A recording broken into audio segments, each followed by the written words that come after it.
Olá, pessoal. Sou a professora Taina Fragoso. Sejam muito bem-vindos aí à nossa 7ª aula de Ética e Empreendedorismo. De acordo com o nosso planejamento, a aula de hoje, na aula de hoje estava previsto para a gente falar um pouquinho de empresas, né, de pequenas e grandes empresas, diferença aí entre elas. Mas a gente acabou já abordando esse assunto lá em gestão e normalização, até mesmo porque as ideias aí das disciplinas, elas estão bem parecidas. Então, a gente abordou esses assuntos lá na nossa aula 3 de gestão e normalização. E aí, hoje eu vou vir aqui só para a gente dar uma relembrada nos assuntos, e até mesmo porque vocês vão utilizar os tipos de empresa lá no trabalho de gestão e normalização. Então, viemos aí em ética só para a gente passar por esse assunto e relembrar esses conceitos. Além disso, também na aula de hoje a gente vai falar sobre o Código de Defesa do Consumidor, alguns direitos e deveres, como agir em algumas situações, que vai ser o foco principal da aula, tá? Mas é importante a gente passar, então, primeiro, relembrar aí conceitos de empresa. Bom, para iniciar aqui, o que é uma empresa? Então, uma empresa vai ser uma entidade, né, uma organização ou pessoa jurídica que possui o objetivo da produção de bens e serviços para satisfação de necessidades e desejos humanos, né, para satisfazer ou suprir aí as necessidades do seu público-alvo, tá? Essas empresas, elas podem ser pública, que são as empresas de primeiro setor, né, aquelas que são empresas do Estado que visam satisfazer as necessidades e as exigências básicas aí do ser humano, da população, tá? Os serviços essenciais aí que são organizados, né? Que são serviços do Estado, por exemplo, Correios, tá? As empresas privadas ou empresas de segundo setor são aquelas que possuem fins lucrativos, tá? Que vai ter uma produção de bens ou serviços com a intenção de possuir fins lucrativos. As empresas de economia mista são aquelas do Estado que também visam fins lucrativos, elas podem até ser determinadas como empresa de segundo setor, até mesmo por essa característica aí de possuir fins lucrativos. E por último aí, as empresas de terceiro setor ou sem fins lucrativos, que são aquelas organizações sociais que vão agir nas brechas deixadas pelo governo aí em relação ao atendimento da população, tá bom? Então ela vai ter serviços sociais aí para ajudar a população. Vamos lembrar os tipos de empresa, então, que a gente comentou lá na nossa aula 3 de gestão e normalização, que vai ser pedido lá no trabalho para você falar, né, do tipo da empresa a qual você pesquisou. Então, vamos lembrar quais são esses tipos, tá? Elas podem ser de sociedade limitada, eu até tinha citado o exemplo lá, são aquelas que os sócios se conhecem, né? Que tem os sócios ali determinados no seu contrato social e a sua participação, né, a participação de cada sócio lá no capital social da empresa, ele é bem determinado, né, as suas responsabilidades são limitadas e aí é tudo descrito lá no contrato social. As empresas de sociedade anônimas, SA, né, são aquelas onde é, tem valor de ações aí, o capital social da empresa ele é dividido em ações, tá? E os seus sócios, eles não necessariamente se conhecem ou tem um contrato que vai qualificar ou ligar os seus sócios ali, tá? Esse tipo de empresa é aquela onde vai colocar as ações da empresa na bolsa, no mercado, e as pessoas que tiverem interesse podem ir lá e comprar quantas ações quiserem, puderem ou estiverem disponíveis, enfim. O empresário individual, que é aquela que é uma pessoa física, né? Constituído por uma pessoa física que deseja abrir o seu próprio negócio, tá? Sociedade simples vai ser aquela formada por profissionais liberais. A sociedade sem fins lucrativos igual eu falei para vocês, são as empresas de terceiro setor, então toda a receita que é gerada por esse tipo de empresa, por esse tipo de sociedade, ele é revertido para as atividades sociais ali que a empresa está cumprindo, está disposta a cumprir, tá? As microempresas, que são as pequenas empresas aí, as microempresas, né? São aquelas que têm renda bruta anual igual ou menor que 244 mil. A partir desse valor de 244 mil até 1.200.000, a empresa passa a ser uma empresa de pequeno porte. Então, resumidamente aí, para a gente lembrar alguns conceitos sobre o que é empresa, como elas podem ser classificadas e os tipos de empresas que existem. Mas o nosso foco principal aqui da nossa aula de hoje é falar de Código de Defesa do Consumidor. Então, o CDC, que é o Código de Defesa do Consumidor, ele estabelece normas de proteção e defesa do consumidor de ordem pública e interesse social. Sua origem remonta à Constituição Federal do Brasil de 1988, a qual estabeleceu definitivamente a defesa do consumidor como direito e garantia fundamental do cidadão. Após os devidos debates legislativos, em 1990, com a aprovação da Lei 8.078 de 1990, surgem as bases normativas específicas para o consumidor fornecedor. Então, se a gente olhar aí as datas, né, os anos aí, o Código de Defesa do Consumidor ele é algo bem atual, lá de 1988, que foi definido ali o direito do consumidor, tá? E depois vem a lei aí, uma lei que vai trazer as normas para conseguir guiar essa relação aí de consumidor e fornecedor. Obrigatoriamente, o Código de Defesa do Consumidor deve estar disponível para consulta em qualquer estabelecimento comercial do Brasil. No entanto, muitos brasileiros não conhecem seus direitos e não sabem que podem consultar as regras quando necessário. Portanto, são desrespeitados em muitas ocasiões. Não sei se vocês já tiveram contato com um Código de Defesa do Consumidor, enfim, ele tem que estar disponível para consulta a qualquer momento em qualquer estabelecimento comercial do Brasil, do país inteiro. E aí muitas pessoas, por não conhecerem ou saberem disso, acaba tendo seus direitos desrespeitados aí, porque não conhecem as regras, não conhecem os seus direitos que estão previstos lá na Lei 8.078 do Código de Defesa do Consumidor. O Código de Defesa do Consumidor estabeleceu uma série de normas para garantir que as relações de consumo sejam justas e não prejudiquem os cidadãos.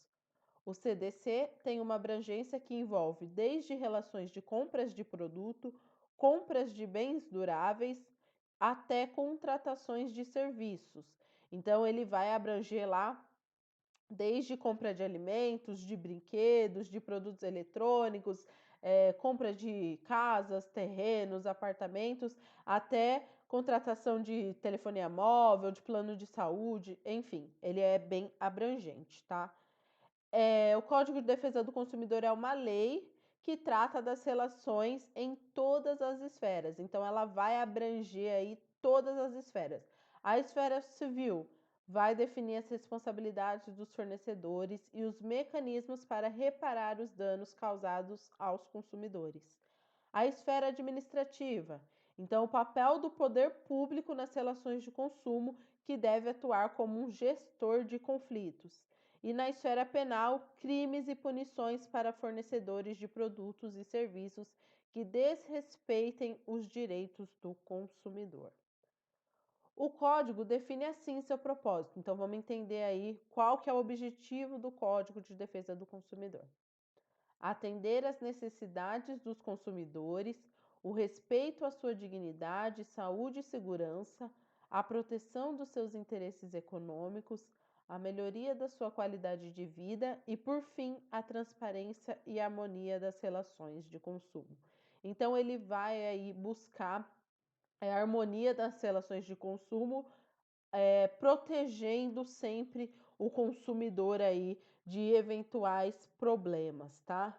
Não se trata apenas de um manual de regra, não é só um livrinho que tem lá disponível em qualquer estabelecimento comercial, tá?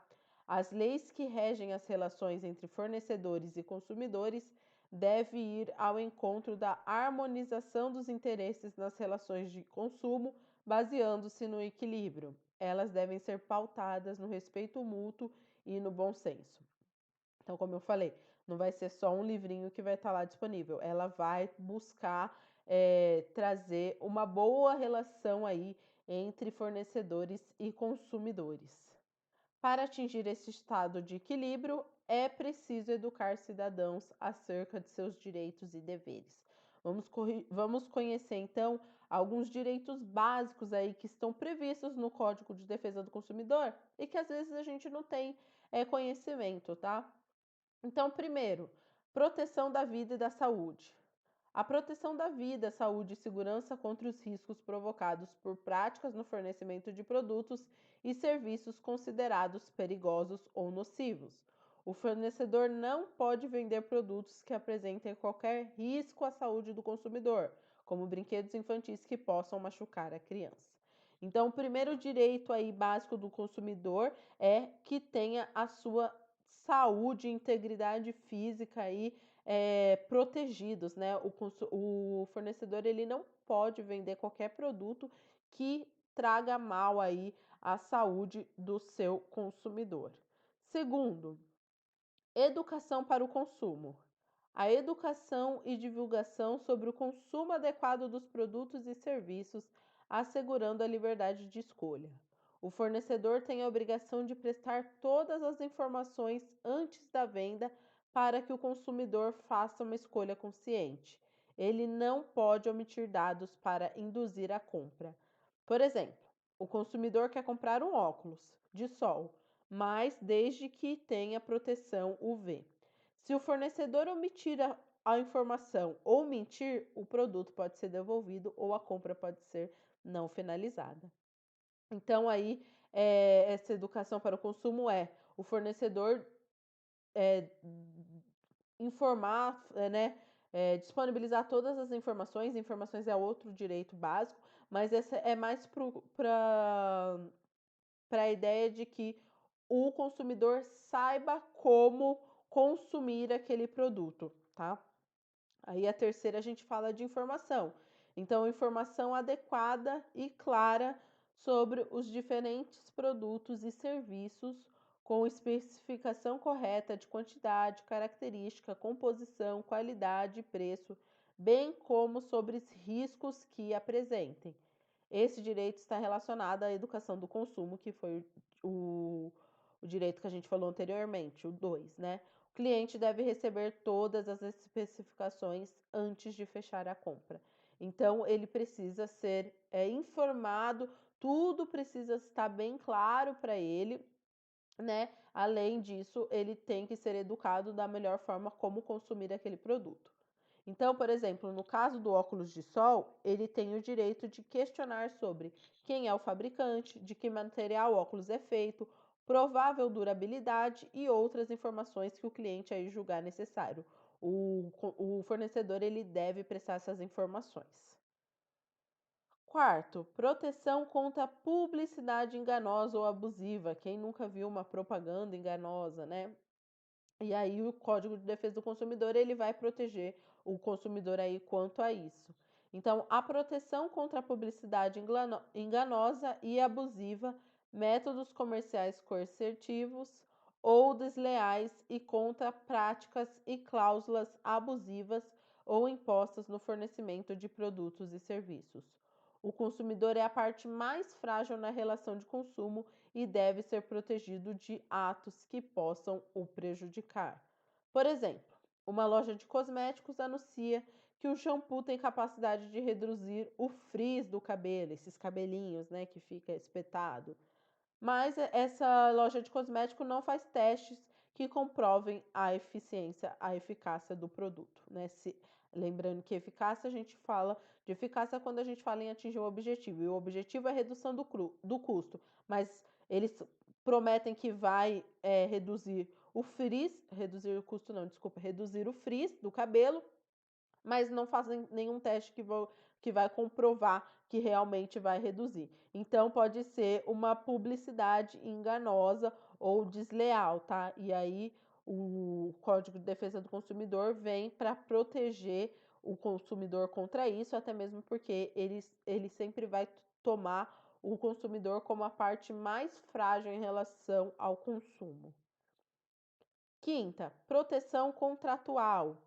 Cláusulas contratuais que estabelecem prestações desproporcionais ou que sejam excessivamente onerosas, ou seja, cobrando acima do devido, devem ser revistas e modificadas.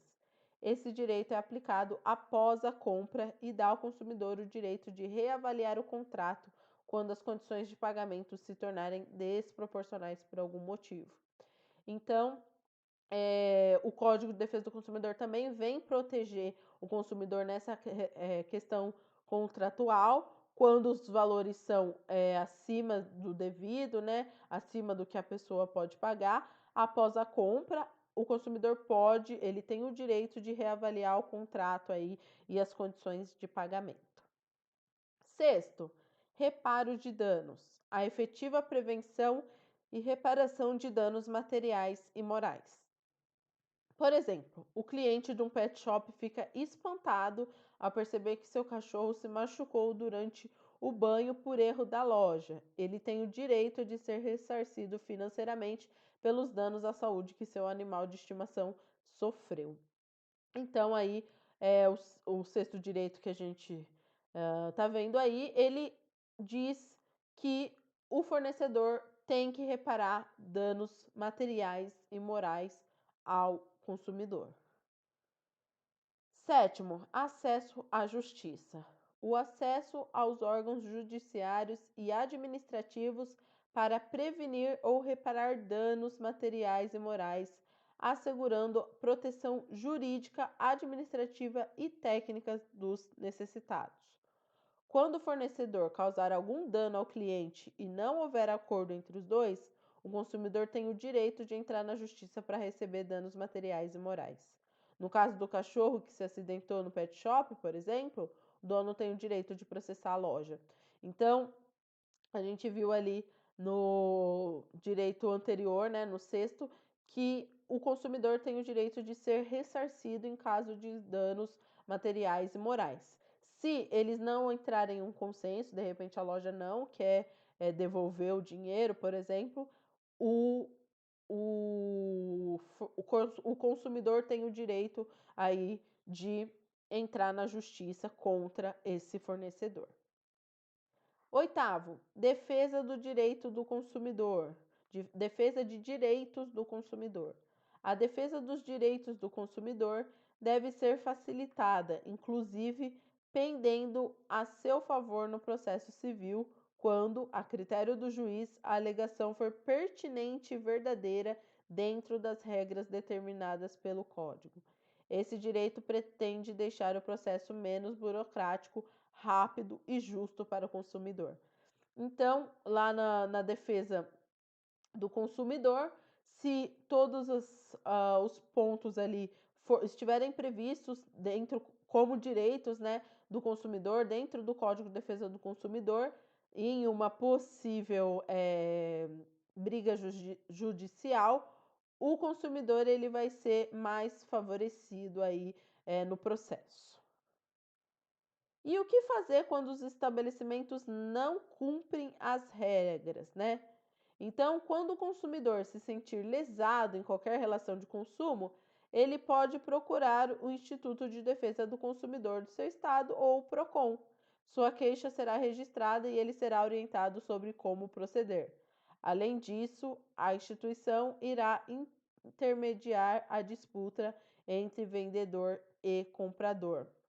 Então, aqui alguns exemplos, né, de bala como troco, o consumidor pode se sentir lesado, porque é aquela história, né, eu não posso pagar com bala, por que o troco eu tenho que aceitar com bala? Quando você não recebe um produto que não era aquilo que você tinha comprado, enfim, quando você tem que assinar contratos aí, que as cláusulas vão além do que foi combinado, tá? E aí você pode ir no Instituto de Defesa do Consumidor ou no Procon, que é o mais conhecido aí. Direitos que você deve ficar atento. Então, além dos direitos básicos que a gente viu, o Código de Defesa do Consumidor enumera uma série de regras práticas que ditam a conduta das relações de consumo. O ideal é que todo cidadão consulte quando houver dúvida na hora de realizar uma compra ou fechar um contrato. Os direitos aí do consumidor, eles devem ser assim, todos os cidadãos deveriam conhecer, mas a gente sabe que muitas pessoas não conhecem. Então é importante que você leve essas informações e que você sempre esteja a par do que é o seu direito, tá? O site oficial do governo federal listou alguns itens essenciais para os quais o consumidor deve ficar atento com base no Código de Defesa do Consumidor.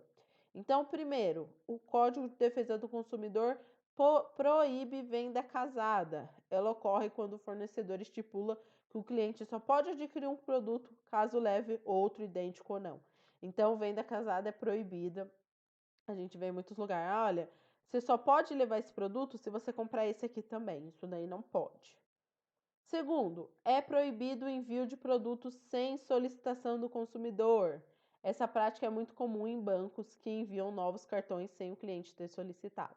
Então, isso daí é proibido e você tem que ficar atento, porque é um direito que você tem de não aceitar, de não receber ou de não pagar por aquele produto. O consumidor tem o direito de levar o produto pelo preço anunciado. Portanto, a loja não pode anunciar um preço, seja propaganda ou etiqueta, e cobrar outro na hora da venda, né? Já aconteceu de várias lojas assim terem prejuízo porque a etiqueta estava com valor errado e aí a loja não pode falar assim: "Ah, não, desculpa, o menino ali colocou errado ou a menina ali colocou errado". Não pode. Ela tem que vender por aquilo que estava anunciado, tá? Quarto, a cobrança indevida deve ser ressarcida em dobro. Esse daqui abre algumas interpretações, né? Mas se você vê que foi feita uma cobrança indevida e que você está dentro do que foi previsto no Código de Defesa do Consumidor, você deve ser ressarcido em dobro. Quinto, os produtos podem ser recusados se não estiverem embalados e com todas as instruções de uso disponíveis. Tá bem claro, né? Se eu receber um produto aberto na minha casa, eu posso recusar. Sexto, se o prazo não for cumprido, o consumidor pode cancelar contrato ou compra. 7. Se o consumidor se arrepender da compra, pode receber o dinheiro de volta. E aí, essa daí também abre para interpretações, porque às vezes você compra e, ai, não quero mais, e já usou, enfim. Então, é necessário aí que você se oriente direitinho. Se o seu caso, você pode receber o dinheiro de volta, tá? Mas tem bastante lojas aí que já trabalha não, que sempre recebem de volta aí o produto de volta e devolve o dinheiro, tá? Isso daí é uma coisa normal até. Oitavo, é proibido o envio de mensagens eletrônicas que não tenham sido solicitadas pelo indivíduo. Isso é muito comum. Eu recebo muito no meu celular, o e-mail, né? Às vezes a gente não autorizou e está recebendo mensagens lá de uma determinada empresa ou de algum serviço, produto, enfim. É proibido esse tipo de mensagem, tá? Nona, na negociação de dívidas, o consumidor tem o direito de manter o mínimo para sobreviver. Portanto, as parcelas devem respeitar a quantia que o indivíduo tem para a sua sobrevivência básica. E normalmente, né, algumas empresas, elas perguntam qual que é a sua renda, até mesmo para já poupar em relação a isso, né? Mas o indivíduo precisa de um valor mínimo para sobreviver e a empresa não pode cobrar todo esse valor de renda ou um valor que vai impedir de que ele tenha aí um consumo mínimo aí para bens essenciais, para uso essencial. Bom, pessoal, então essa foi a nossa aula 7, tá? De gestão e normalização. E como exercício da aula, eu vou deixar duas perguntinhas. Então, a primeira, os tipos de empresa que existem, até mesmo para fixar essa ideia, tá? Para preparar vocês para não que vocês não fiquem com dúvida quanto ao trabalho. Então, vocês vão falar lá os tipos de empresa que existem, que eu falei aqui nesta aula e a gente falou na aula de gestão e normalização. E a segunda questão é para você explicar o que é o Código de Defesa do Consumidor e o seu objetivo, o seu propósito, tá? Espero que vocês tenham entendido a aula. Se ficar alguma dúvida, podem entrar em contato comigo. Façam as atividades propostas, né? A atividade está lá disponível no portal. E até a próxima aula. Se tiverem qualquer problema, me avisem. Até mais, pessoal!